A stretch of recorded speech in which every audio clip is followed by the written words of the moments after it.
ओम श्री गणेशाय नमः। गं गणपतये नमः। गं गणपतये नमः। गं गणपतये नमः। श्री गणपति वंदनम। शुक्लांबरधरं विष्णुं शशिवर्णं चतुर्भुजं प्रसन्नवदनं ध्यायेत् सर्वविघ्नोपशान्तये।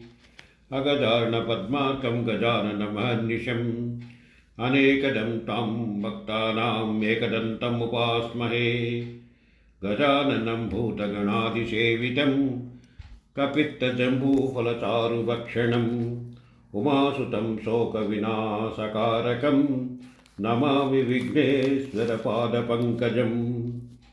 स जयति सिन्धूरवदनो देवो यत्पादपङ्कजस्मरणम् वासरमणिरिव तमसां रसिन्नाशयति विघ्नानां।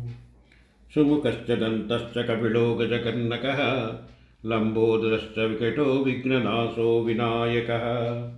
धूमकेतुर्गणाध्यक्ष बालचन्द्रो गजाननः वक्रतुण्डशूर्पकर्णो हेरम्बस्कन्दपूर्वजः।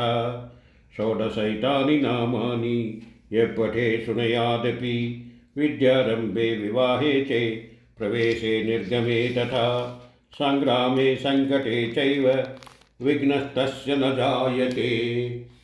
विघ्नध्वान्तनिवारणैक तरिणिर्विघ्नाटवीहव्यवाट् विघ्नव्याळकुलश्च मत्तगरुडो विघ्नाभपञ्चाननः।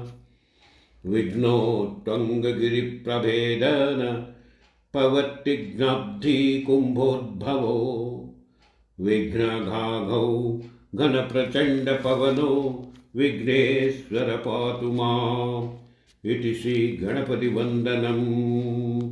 ॐ श्री गं गणपतये नमः। ॐ श्री गं गणपतये नमः।